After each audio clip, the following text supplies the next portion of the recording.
ನಮಸ್ಕಾರ ಎಲ್ಲರಿಗೂ. ಬನ್ನಿ ಇವತ್ತು ಮಕ್ಕಳಿಗೆ ದೊಡ್ಡರಿಗೂ ಎಲ್ಲರಿಗೂ ಇಷ್ಟವಾಗುವಂತ ತಟ್ಟೆ ಇಡ್ಲಿ. ಇವತ್ತು ಮೃದುವಾದ ಸ್ಮೂತ್ ಆಗಿರುವಂತ ಬಾಯಲ್ಲಿಟ್ಟರೆ ಕರಗುವಂತ ತಟ್ಟೆ ಇಡ್ಲಿ, ಸಾಂಬಾರ್ ಮತ್ತು ಚಟ್ನಿ ಹೇಗೆ ಮಾಡೋದು ಅನ್ನೋದನ್ನ ತೋರಿಸ್ತಾ ಇದ್ದೀನಿ. ಬನ್ನಿ, ತಟ್ಟೆ ಇಡ್ಲಿಗೆ ಒಂದು ಸಾಂಬಾರು ಚಟ್ನಿ ಎರಡು ಇದ್ರೆ ಚೆನ್ನಾಗಲ್ವಾ? ಹಾಗೆ ನಾನು ತಟ್ಟೆ ಇಡ್ಲಿ ಜೊತೆಗೆ ಒಂದು ಸಾಂಬಾರ್ ಹಾಗೆ ಚಟ್ನಿ ಹೇಗೆ ಮಾಡೋದು ಅನ್ನೋದು ಸಹ ನಾನು ತೋರಿಸ್ತಾ ಇದ್ದೀನಿ. ಮೊದಲು ನಾವು ಒಂದು ಪಾತ್ರೆಯನ್ನು ತಗೊಂಡು ತಟ್ಟೆ ಇಡ್ಲಿ ಏನೇನು ಸಾಮಗ್ರಿಗಳು ಸಹ ಬೇಕು ಅನ್ನೋದನ್ನ ತೋರಿಸ್ತಾ ಇದ್ದೀನಿ. ತಟ್ಟೆ ಇಡ್ಲಿ ಮಾಡೋದಕ್ಕೆ 2 ದೊಡ್ಡ ಕಪ್ಪಿನಲ್ಲಿ ಅಕ್ಕಿಯನ್ನು ಹಾಕೊತಾ ಇದ್ದೀನಿ. ದೊಡ್ಡ ಕಪ್ನಲ್ಲಿ ನಾವು ಅಕ್ಕಿ ಹಾಕೊಂಡ್ರೆ ಸಣ್ಣ ಕಪ್ಪಿನಲ್ಲಿ ಒಂದು 3/4 ಭಾಗದಷ್ಟು ಉದ್ದಿನ ಬೇಳೆ, 1/4 ಕಪ್ ಅಷ್ಟು ನಾನು ಮೆಂತೆ ಕಾಳು, ಹಾಗೆ 3/4 ಕಪ್ ಅಷ್ಟು ಸಬ್ಬಕ್ಕಿ, 3/4 ಕಪ್ ಅಷ್ಟು ಅವಲಕ್ಕಿ, ಗಟ್ಟಿ ಅವಲಕ್ಕಿ, ತೆಳು ಅವಲಕ್ಕಿ ತಗೋಬೇಡಿ, ಗಟ್ಟಿ ಅವಲಕ್ಕಿಯನ್ನ ಹಾಕೊಂಡ್ರೆ ಚೆನ್ನಾಗಿರುತ್ತೆ. ನೋಡಿ, ಸಬ್ಬಕ್ಕಿ, ಅವಲಕ್ಕಿ, ಉದ್ದಿನ ಬೇಳೆ ಎಲ್ಲವನ್ನೂ ಹಾಕೊಂಡಿವಿ. ಮೆಂತೆ ಕಾಳು ಮಾತ್ರ ಒಂದು 1/4 ಕಪ್ ಅಷ್ಟು ಮಾತ್ರ ಹಾಕಿದ್ದೀನಿ. ಇದನ್ನ ಒಂದು 5ರಿಂದ 6 ಸಲ ಚೆನ್ನಾಗಿ ತೊಳೆದು ಇದನ್ನ ನೆನೆಯಲು ಬಿಡೋಣ. ಒಂದು 5ರಿಂದ 6 ಗಂಟೆ, ಇಲ್ಲ ಬೆಳಗ್ಗೆ ನೆನೆಸಿಟ್ರೆ ಸಂಜೆವರೆಗೂ ನೆನೆಸಿಟ್ರೆ ಇನ್ನೂ ಚೆನ್ನಾಗಾಗುತ್ತೆ. ನೆನೆದ ಮೇಲೆ ನೋಡಿ ಎಷ್ಟು ಚೆನ್ನಾಗಿ ನೆಂದಿದೆ ಅಂತ. ಈಗ ಇದನ್ನ ರುಬ್ಕೊಳ್ಳೋಣ. ನೋಡಿ, ನಾವು ಇಡ್ಲಿಗಾದ್ರೆ ಅಕ್ಕಿನ ರವೆ ತರ ರುಬ್ಬಿ ಬೇರೆ ಎಲ್ಲ ಸ್ಮೂತಾಗಿ ರುಬ್ತೀವಿ. ಆದರೆ ನಾವು ಇವತ್ತು ತಟ್ಟೆ ಇಡ್ಲಿಗೆ ಎಲ್ಲವನ್ನೂ ಒಂದೇ ಸಲ ನೆನೆಹಾಕಿದೀವಲ್ವಾ, ಒಂದೇ ಸಲ ರುಬ್ಬೋಣ. ನಯಸ್ಸಾಗಿ ಇದನ್ನ ರುಬ್ಕೊಳ್ಳೋಣ. ಬೇರೆ ಬೇರೆ ರುಬ್ಬೋದು ಬೇಡ, ಏನು ಬೇಡ. ಇದನ್ನು ಎಲ್ಲವನ್ನೂ ಸಮವಾಗಿ ನಯಸ್ಸಾಗಿ ರುಬ್ಕೊಳ್ಳೋಣ. ತಟ್ಟೆ ಇಡ್ಲಿ ಆವಾಗ ಸ್ಮೂತಾಗೂ ಬರುತ್ತೆ, ಚೆನ್ನಾಗೂ ಬರುತ್ತೆ. ನೋಡಿ, ಈಗ ಸ್ಮೂತಾಗಿ ಹಿಟ್ಟನ್ನು ರುಬ್ಬಿದ್ದೀವಿ. ಹಾಗೆ ಇದಕ್ಕೆ ನಾವು ಸ್ವಲ್ಪ ಅನ್ನವನ್ನು ಹಾಕಿ ರುಬ್ಬಿದ್ರೆ ಇಡ್ಲಿ ಸಹ ಸ್ಮೂತಾಗೂ ಸಹ ಬರುತ್ತೆ, ಮೃದುವಾಗಿಯೂ ಸಹ ಬರುತ್ತೆ. ನಾವು ಇನ್ನೊಂದು ಸಲ ರುಬ್ಬುವಾಗ ಅಕ್ಕಿ ಜೊತೆಗೆ ನಾವು ಅನ್ನವನ್ನು ಸೇರಿಸ್ತಾ ಇದ್ದೀವಿ. ಏಕೆಂದರೆ ತಟ್ಟೆ ಇಡ್ಲಿ ಮೃದುವಾಗಿ ಬರುತ್ತೆ ಅಂತ. ತುಂಬ ರುಚಿನೂ ಕೊಡುತ್ತೆ, ಟೇಸ್ಟಿನೂ ಇರುತ್ತೆ. ಜಾಸ್ತಿ ಬೇಡ, ಏಕೆಂದರೆ ಉದ್ದಿನ ಬೇಳೆ ಎಲ್ಲ ಹಾಕಿರೋದ್ರಿಂದ ಜಾಸ್ತಿ ಹಾಕೋದು ಬೇಡ. ಸ್ವಲ್ಪ ಅನ್ನ ಹಾಕಿದರೆ ಸಾಕು. ನೀವು ಎಷ್ಟು ಅಕ್ಕಿ ತಗೊಂಡಿರ್ತೀರ ಅದರ ಮೇಲೆ ಸ್ವಲ್ಪ ಅನ್ನವನ್ನು ಹಾಕೊಳ್ಳಿ. ಅನ್ನ ಹಾಕಿರೋದ್ರಿಂದ ಸ್ವಲ್ಪ ನೀರು ಜಾಸ್ತಿ ಹಿಡಿಯುತ್ತೆ, ಹಾಗಾಗಿ ಸ್ವಲ್ಪ ನೀರನ್ನು ಸಹ ಜಾಸ್ತಿ ಹಾಕಿ ಇದನ್ನು ರುಬ್ಕೊಳ್ಳೋಣ. ನೋಡಿ, ಇವಾಗ ರುಬ್ಬಿರೋದು ಸಹ ರೆಡಿಯಾಗಿದೆ. ಅನ್ನ ಎಲ್ಲ ಹಾಕಿರೋದ್ರಿಂದ ತುಂಬ ಚೆನ್ನಾಗಿ ಸ್ಮೂತಾಗಿಯೂ ಸಹ ಬರುತ್ತೆ. ಎಲ್ಲನೂ ಸಹ ರುಬ್ಬಿ ನಾವು ಪಾತ್ರೆಗೆ ಹಾಕೊಂಡ್ಮೇಲೆ ಇದನ್ನು ಚೆನ್ನಾಗಿ ಮಿಕ್ಸ್ ಮಾಡಬೇಕು. ಮಿಕ್ಸ್ ಮಾಡಿದ ಮೇಲೆ ಇದನ್ನು ನಾವು ನೋಡಿ, ಬೆಳಗ್ಗೆ ನೆನೆಸಿ ರಾತ್ರಿ ರುಬ್ಬಿ ಬೆಳಗ್ಗೆ ತನಕ ಇದನ್ನು ನೆನೆಸಿಟ್ರೆ ಉಬ್ಬಿರುತ್ತಲ್ಲ, ಆಹಾ ಎಷ್ಟು ಚೆನ್ನಾಗಿ ಉಬ್ಬಿರುತ್ತೆ ಗೊತ್ತಾ. ಆವಾಗ ನಮ್ಮ ಇಡ್ಲಿನೂ ಸಹ ಸೂಪರಾಗಿ ಬರುತ್ತೆ. ನೋಡಿ, ನಾವು ಅನ್ನ ಎಲ್ಲ ಹಾಕಿರೋದ್ರಿಂದ ಇದನ್ನು ಚೆನ್ನಾಗಿ ಮಿಕ್ಸ್ ಮಾಡಬೇಕು.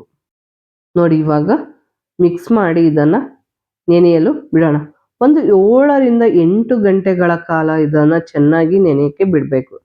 ನೆನೆದಾಗ ನೋಡಿ, ಅರ್ಧ ಪಾತ್ರೆ ಇರೋ ಹಿಟ್ಟು 3/4 ಪಾತ್ರೆ ಏನು ಫುಲ್ ತುಂಬಿದೆ, ಎಷ್ಟು ಚೆನ್ನಾಗಿ ಉಬ್ಬಿದೆ ಅಂತ. ಸೋಡನೂ ಬೇಡ, ಏನೂ ಬೇಡ. ಇದಕ್ಕೆ ಒಂದು ಸ್ವಲ್ಪ 2 ಸ್ಪೂನ್ ಉಪ್ಪು ಹಾಕ್ಕೊಂಡು ಮಿಕ್ಸ್ ಮಾಡಿದರೆ ಸಾಕು. ನೋಡಿ, ಉಪ್ಪು ಹಾಕಿ ಮಿಕ್ಸ್ ಮಾಡಿದಾಗ ಹಿಟ್ಟು ಸಹ ಚೆನ್ನಾಗಿ ಬಂದಿದೆ. ಇದನ್ನು ನಾವು ತಟ್ಟೆ ಇಡ್ಲಿ ಪ್ಲೇಟ್ಗಳನ್ನು ತೊಗೊಂಡಿದ್ದೀವಿ. ತಟ್ಟೆ ಪ್ಲೇಟಿಗೆ ನಾವು ಎಣ್ಣೆಯನ್ನು ಹಾಕೊಳ್ಳೋಣ, ಏಕೆಂದರೆ ಅಂಟಬಾರ್ದು ಕೆಳಗಡೆ. ಹಾಗಾಗಿ ತುಪ್ಪ ಹಾಕ್ಕೊಂಡ್ರೂ ಇನ್ನೂ ಚೆನ್ನಾಗಿರುತ್ತೆ.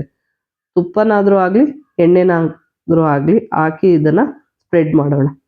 ಎಲ್ಲ ಕಡೆನೂ ಇದನ್ನು ಸ್ಪ್ರೆಡ್ ಮಾಡಿ ನಾವು ತಟ್ಟೆ ಇಡ್ಲಿಗೆ ರೆಡಿ ಮಾಡಿರುವಂಥ ಹಿಟ್ಟನ್ನು ಹಾಕೊಳ್ಳೋಣ. ನೋಡಿ, ಒಬ್ರೊಬ್ರು ದಪ್ಪ ಇದ್ದರೆ ಚೆನ್ನಾಗಿರುತ್ತೆ ಅಂತಾರೆ, ಇಲ್ಲ ತೆಳ್ಳಗಿದ್ರೂ ಚೆನ್ನಾಗಿರುತ್ತೆ ಅಂತಾರೆ. ಹಾಗಾಗಿ ನಾವು ಯಾವುದು ದಪ್ಪ ಬೇಕು ಅಂದರೆ ಒಂದು ಸ್ವಲ್ಪ 3 ಸ್ಪೂನ್ ಆದರೂ ಹಾಕೊಳ್ಳಿ, ಇಲ್ಲ ತೆಳ್ಳು ಬೇಕು ಅಂದರೆ 2 ಸ್ಪೂನ್ ಹಾಕ್ಕೊಂಡ್ರೆ ಸಾಕು. ಎಲ್ಲವಕ್ಕೂ ನಾವು ಇದೇ ರೀತಿಯಲ್ಲಿ ಹಾಕ್ಕೊಂಡು ತಟ್ಟೆ ಇಡ್ಲಿ ಸ್ಟ್ಯಾಂಡಿಗೆ ಜೋಡಿಸ್ಕೊಳ್ಳೋಣ. ಫಸ್ಟೇ ನಾವು ಇಡ್ಲಿ ಪಾತ್ರೆಗೆ ನೀರನ್ನು ಕಾಯೋದಕ್ಕಿಟ್ಟಿದ್ವಿ, ಏಕೆ ಅಂದರೆ ನೀರು ಮೊದಲೇ ಕಾದಿರಬೇಕು. ಒಂದು 2 ನಿಮಿಷ ಇಲ್ಲ 5 ನಿಮಿಷ ತಟ್ಟೆ ಇಡ್ಲಿ ಪಾತ್ರೆಗೆ ನೋಡಿ, ಇಡ್ಲಿ ಪಾತ್ರೆಗೆ ನೀರು ಹಾಕಿ ಕಾಯಕ್ಕಿಟ್ಟಿದ್ವಿ. ಆಮೇಲೆ ತಟ್ಟೆ ಇಡ್ಲಿ ಬೇಯೋದಕ್ಕೆ ಇಡೋಣ. ಈಗ ಇದನ್ನು 10ರಿಂದ 15 ನಿಮಿಷಗಳ ಕಾಲ ಬೇಯಿಸ್ಕೊಳ್ಳೋಣ. ಮೀಡಿಯಂ ಅಂದರೆ ದಪ್ಪ ಉರಿಯಲ್ಲಿ ಬೇಯೋದು ಬೇಡ, ಮೀಡಿಯಂ ಉರಿಯಲ್ಲೇ ಬೇಯಿಸ್ಬೇಕು. ಯಾಕೆಂದರೆ ಸಣ್ಣ ಇಡ್ಲಿ ಆದರೆ 10 ನಿಮಿಷ ಆದರೆ ಸಾಕು. ತಟ್ಟೆ ಇಡ್ಲಿ ಸ್ವಲ್ಪ ದಪ್ಪ ಇರೋದ್ರಿಂದ ಒಂದು 5 ನಿಮಿಷ ಜಾಸ್ತಿನೇ ಇದನ್ನು ಬೇಯಿಸ್ಕೊಳ್ಳೋಣ. ನೋಡಿ, ಇವಾಗ ತಟ್ಟೆ ಇಡ್ಲಿ ಸಹ ರೆಡಿಯಾಗಿದೆ. ಎಷ್ಟು ಚೆನ್ನಾಗಿ ಮೃದುವಾಗಿ ಮಲ್ಲಿಗೆ ಥರ ಸ್ಮೂತಾಗಿ ಸಹ ಇದೆ. ನೋಡಿ, ಇವಾಗ ತಟ್ಟೆ ಇಡ್ಲಿನೂ ಸಹ ಇವಾಗ ರೆಡಿಯಾಗಿದೆ. ಬನ್ನಿ ಇವಾಗ ಸಾಂಬಾರನ್ನು ಮಾಡೋಣ. ಫಸ್ಟು ಒಂದು ಕುಕ್ಕರಿಗೆ ಒಂದು ಅರ್ಧ ಬಟ್ಲಷ್ಟು ತೊಗರಿಬೇಳೆ, ಇದನ್ನು ಒಂದು 5ರಿಂದ 6 ಸಲ ತೊಳೆದು ಇದಕ್ಕೆ ನಾನು ತರಕಾರಿಯನ್ನು ಹಾಕಿ ಮಾಡ್ತಾ ಇದ್ದೀನಿ. ನೋಡಿ, ಬಟಾಣಿ, ಬೀನ್ಸ್, ಕ್ಯಾರೆಟ್, ಆಲೂಗೆಡ್ಡೆ ಎಲ್ಲವನ್ನೂ ಸಣ್ಣದಾಗಿ ಹೆಚ್ಚಿ ಹಾಕಿದ್ದೀನಿ. ಅಷ್ಟೇ ಅಲ್ಲ, ಇದು ಆರೋಗ್ಯಕರನೂ ಸಹ ಆಗಿರುತ್ತೆ. ತಿಳಿ ಸಾರು ಮಾಡೋದಕ್ಕಿಂತ ಒಂದು ಸ್ವಲ್ಪ ಡಿಫ್ರೆಂಟಾಗಿ ತರಕಾರಿ ಎಲ್ಲ ಹಾಕಿ ಮಾಡಿದರೆ ಚೆನ್ನಾಗಿರುತ್ತಲ್ವ. ಹಾಗಾಗಿ 1 ಕಪ್ ನೀರು, ಸಣ್ಣದಾಗಿ ಹೆಚ್ಚಿಕೊಂಡಿರುವಂಥ ಟೊಮೊಟೊ ಇಷ್ಟನ್ನು ಹಾಕಿ ಒಂದು 3ರಿಂದ 4 ವಿಷಲಾದರೂ ಕೂಗಿಸ್ಕೊಳ್ಳೋಣ. ಬೇಳೆ ಚೆನ್ನಾಗಿ ಕರಗಬೇಕು. ಹಾಗಾಗಿ ನಾನು 3ರಿಂದ 4 ವಿಷಲನ್ನು ಕೂಗಿಸ್ಕೊಳ್ತಾ ಇದ್ದೀನಿ. ನೋಡಿ, ಈಗ ಬೇಳೆನೂ ಸಹ ಬೆಂದಿದೆ, ತರಕಾರಿನೂ ಬೆಂದಿದೆ. ಸ್ವಲ್ಪ ಮ್ಯಾಶ್ ಮಾಡ್ಕೊಳ್ಳೋಣ. ಏಕೆಂದರೆ ಇಡ್ಲಿಗಲ್ವಾ, ಸಾರು ಒಂದು ಸ್ವಲ್ಪ ತಳ್ಳಗಿದ್ರೇ ಚೆನ್ನಾಗಿರುತ್ತೆ, ಗಟ್ಟಿ ಇದ್ದರೆ ಅಷ್ಟು ಚೆನ್ನಾಗಿರಲ್ಲ. ಹಾಗಾಗಿ ನೆಕ್ಸ್ಟು ನಾವು ರುಬ್ಕೊಳ್ಳೋಣ. ರುಬ್ಬೋದಕ್ಕೆ ಸ್ವಲ್ಪ ಕಾಯಿ ತುರಿ, ಒಂದು ಅರ್ಧ ಸ್ಪೂನಷ್ಟು ಅರಿಶಿಣ, ನಿಮಗೆ ಖಾರಕ್ಕೆ ಎಷ್ಟು ಬೇಕೋ ಅಷ್ಟು ಅಚ್ಚ ಖಾರದ ಪುಡಿ.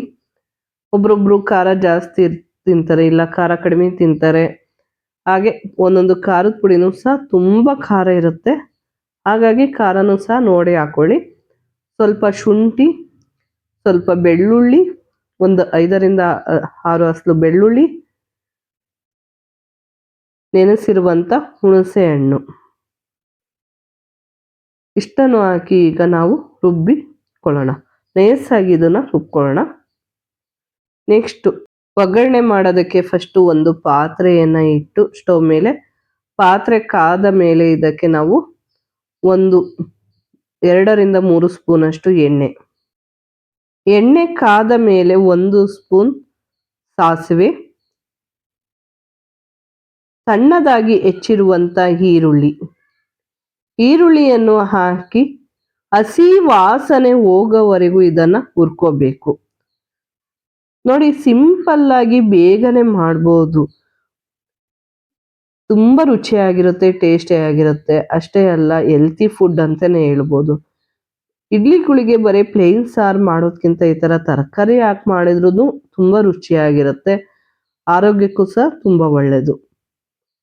ನೋಡಿ, ಈರುಳ್ಳಿ ಹಸಿ ವಾಸನೆ ಹೋಗೋವರೆಗೂ ಇದನ್ನು ಹುರ್ಕೊಂಡು ಸ್ವಲ್ಪ ಕರಿಬೇವು ಸೊಪ್ಪು ನೋಡಿ, ಆಮೇಲೆ ಇದಕ್ಕೆ ನಾವು ಬೇಯಿಸಿಕೊಂಡಂಥ ತರಕಾರಿ ಮತ್ತು ಬೇಳೆಯನ್ನು ಸಹ ನಾವು ಹಾಕ್ಕೊಳ್ಳೋಣ.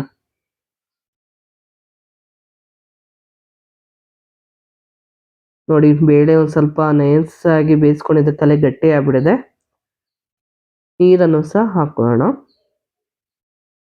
ನೀರನ್ನು ಹಾಕಿದ ಮೇಲೆ ಇದನ್ನು ಮಿಕ್ಸ್ ಮಾಡ್ಕೊಳ್ಳೋಣ. ನೋಡಿ, ಬೇಳೆ ತರಕಾರಿ ಎಲ್ಲ ಒಗ್ಗರಣೆಯಾಗಿ ಹಾಕಿ ಈಗ ಮಿಕ್ಸ್ ಮಾಡಿದೆ. ರುಬ್ಬಿರುವಂಥ ಮಿಶ್ರಣವನ್ನು ಸಹ ನಾವು ಹಾಕೋಣ. ನೋಡಿ, ರುಬ್ಬಿರುವ ಮಸಾಲೆಯನ್ನು ಹಾಕಿ ಇದನ್ನು ಮಿಕ್ಸ್ ಮಾಡಿ ಇದನ್ನು ನಾವು ಸಣ್ಣ ಉರಿಯಲ್ಲೇ ಬೇಯೋದಕ್ಕೆ ಬಿಡಬೇಕು. ಉಪ್ಪು, ಖಾರ, ಹುಳಿ ಎಲ್ಲ ಚೆನ್ನಾಗಿ ಹತ್ತಬೇಕಲ್ವ, ಹಾಗಾಗಿ ನಾವು ಮೀಡಿಯಂ ಉರಿಯಲ್ಲಿ ಇದನ್ನು ಬೇಯೋದಕ್ಕೆ ಬಿಡೋಣ. ಹಾಗೆ ಇದಕ್ಕೆ ರುಚಿಗೆ ತಕ್ಕಷ್ಟು ಉಪ್ಪು ನೋಡಿ, ನೀವು ಉಪ್ಪು ನೋಡಿ ಹಾಕ್ಕೊಳ್ಳಿ. ರುಚಿಗೆ ತಕ್ಕಷ್ಟು ಉಪ್ಪು, ಸಾಂಬಾರ್ ಪುಡಿ, ಮನೆಯಲ್ಲೇ ಮಾಡಿರುವಂಥ ಸಾಂಬಾರ್ ಪುಡಿ 1 ಸ್ಪೂನು ಸಾಂಬಾರ್ ಪುಡಿ ಇಷ್ಟನ್ನು ಹಾಕಿ ನಾವು ಒಂದು 5 ನಿಮಿಷಗಳ ಕಾಲ ಸಣ್ಣ ಉರಿಯಲ್ಲಿ ಅಂದರೆ ಮೀಡಿಯಂ ಉರಿಯಲ್ಲಿ ಇದನ್ನು ಕುದಿಯೋದಕ್ಕೆ ಬಿಡೋಣ. ನೋಡಿ, ರುಚಿಕರವಾದಂಥ ತರಕಾರಿ ಬೇಳೆ ಎಲ್ಲದೂ ಹಾಕಿ ಮಾಡಿರುವಂಥ ಸಾಂಬಾರು. ತಟ್ಟೆ ಇಡ್ಲಿಗೆ ಇವಾಗ ಸಾಂಬಾರು ಸಹ ಇವಾಗ ರೆಡಿಯಾಗಿದೆ. ಹಾಗೆ ನಮ್ಮ ಚಾನಲನ್ನು ಯಾರು ಸಬ್ಸ್ಕ್ರೈಬ್ ಮಾಡಿಲ್ಲೋ ಸಬ್ಸ್ಕ್ರೈಬ್ ಮಾಡಿ, ಇಷ್ಟವಾದರೆ ಒಂದು ಲೈಕ್ ಕೊಡಿ, ಕಮೆಂಟ್ ಮಾಡಿ, ಶೇರ್ ಮಾಡಿ. ತಟ್ಟೆ ಇಡ್ಲಿ ಸಾಂಬಾರಿಗೆ ಇವಾಗ ರೆಡಿಯಾಗಿದೆ. ಅದಕ್ಕೆ ಸ್ವಲ್ಪ ಕೊತ್ತಂಬರಿ ಸೊಪ್ಪನ್ನು ಹಾಕಿ ಈಗ ಮಿಕ್ಸ್ ಮಾಡ್ಕೊಳ್ಳೋಣ. ಇವಾಗ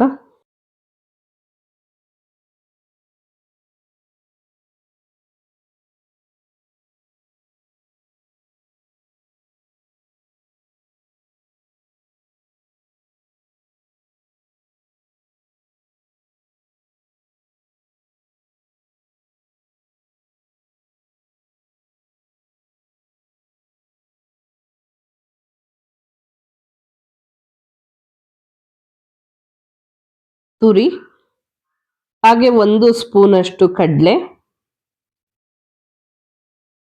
ತುಂಬ ಸಿಂಪಲ್ ಆಗಿ ಬೇಗನೆ ಮಾಡ್ಬೋದು ಮನೇಲಿರುವ ಸಾಮಗ್ರಿಗಳಿಂದ. ಟೇಸ್ಟು ಸಹ ಚೆನ್ನಾಗಿ ಕೊಡುತ್ತೆ. ಸ್ವಲ್ಪ ಶುಂಠಿ, ಬೆಳ್ಳುಳ್ಳಿ, ಒಂದು 5ರಿಂದ 6 ಹಸ್ಲು ಬೆಳ್ಳುಳ್ಳಿ, ಒಂದು ಸ್ವಲ್ಪ ಹುಣಸೆ ಹಣ್ಣು, ಶೇಂಗಾವನ್ನು ಹುರಿದು ಸಿಪ್ಪೆ ತೆಗೆದು ಇಟ್ಕೊಂಡಿದ್ವಿ, 1 ಸ್ಪೂನಷ್ಟು ಶೇಂಗಾ, ಹಸಿಮೆಣಸಿಕಾಯಿ. ನಿಮಗೆ ಖಾರ ಜಾಸ್ತಿ ಬೇಕು ಅನ್ನೋರು ಖಾರನ ಹಸಿಮೆಣಸಿಕಾಯಿನ ಜಾಸ್ತಿ ಹಾಕೋಬಹುದು. ರುಚಿಗೆ ತಕ್ಕಷ್ಟು ಉಪ್ಪು, ಸ್ವಲ್ಪ ನೀರು ಹಾಕ್ಕೊಂಡು ಇದನ್ನು ರುಬ್ಕೊಂಡ್ರೆ ಚಟ್ನಿನೂ ಸಹ ಇವಾಗ ರೆಡಿಯಾಗಿದೆ. ಸಿಂಪಲ್ ಆಗಿರುವಂಥ ಚಟ್ನಿ ರೆಡಿ. ಹಾಗೆ ಮೃದುವಾದ ಇಡ್ಲಿ ಹಾಗೆ ಸಾಂಬಾರು ಸಹ ಇವಾಗ ರೆಡಿಯಾಗಿದೆ. ನೋಡಿ ಎಷ್ಟು ಚೆನ್ನಾಗಿ ಬಂದಿದೆ ಅಂತ. ಮಕ್ಕಳಿಗೆ ದೊಡ್ಡರಿಗೂ ಎಲ್ಲರಿಗೂ ಇಷ್ಟ ಆಗತ್ತೆ. ಈ ರೀತಿಯಲ್ಲಿ ಒಮ್ಮೆ ಟ್ರೈ ಮಾಡಿ. ಇಷ್ಟ ಆದರೆ ಲೈಕ್ ಕೊಡಿ, ಒಂದು ಕಮೆಂಟ್ ಬಾಕ್ಸಲ್ಲಿ ತಿಳಿಸಿ. ಮೃದುವಾದಂಥ ಇಡ್ಲಿ, ತಟ್ಟೆ ಇಡ್ಲಿ ಸಾಂಬಾರ್ ಚಟ್ನಿ ರೆಡಿಯಾಗಿದೆ. Thank you. ಬಾಯ್.